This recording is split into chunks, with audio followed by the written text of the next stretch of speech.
With its red cap and its detailed label, it could be mistaken for wine. But no, this is definitely a bottle of olive oil.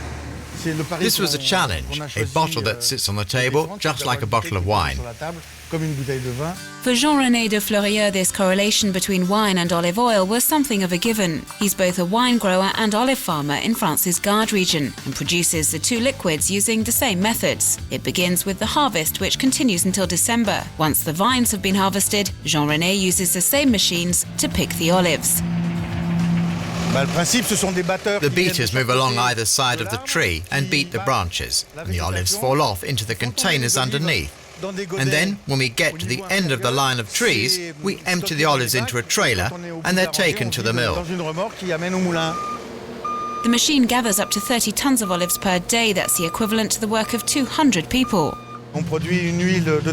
We produce high-quality oil, which costs around 30 or 40% less than oil made using hand-picked olives.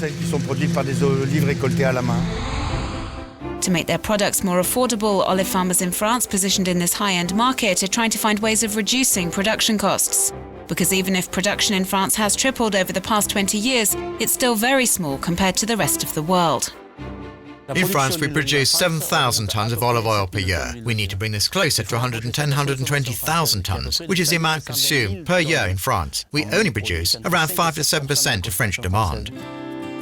Jean-Benoît Hugues is an olive farmer in the Beau-de-Provence valley. He also uses machinery for the harvest. He uses vibrators and mechanical rakes. They fall into the nets. These nets are then pulled along by hand, gathering up all the olives on the way. Jean-Benoît grows 4 varieties of olives: the Verdal, the Salonanque, the Aglandeau and the Grosanne. It's the only olive which turns black. As you can see, there is oil inside. This fatty substance inside, that's oil. Very plant-like, very herbaceous, bitter, sharp, extraordinary. To extract this oil, the leaves are stripped off and the olives are then washed before being ground up. There's everything in here, the stone, the flesh, and as it's all ground into a paste, a natural enzymatic process takes place, which breaks down the cell walls to facilitate the release of the oil from the vacuoles. The process takes a few tens of minutes and is done without the use of heat. The oil is then stored in large vats, the same one would use for wine. And this is where the blending takes place, according to the flavours of the olive varieties. A few kilometres down the road at this olive oil cooperative in Maussanne-les-Apilles, the production method differs slightly. The olives are stored in vats in the attic and mature under their own weight for 2 to 4 days.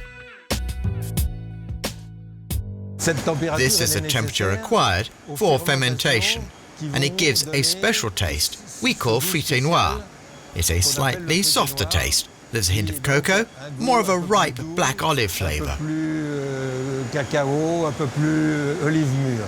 This traditional method, used in a 17th century mill, has won over a prestigious clientele. Jean Reynaud and Charles Aznavour bring their olive harvests here to be made into olive oil. Charles Aznavour chose this quality label. He tried different vats and chose this one, and he's marketing it. Once bottled to benefit from the fullest flavour, the olive oil should be used within a year. And when it comes to olive oil tasting, the similarities with wine are once again clear to see.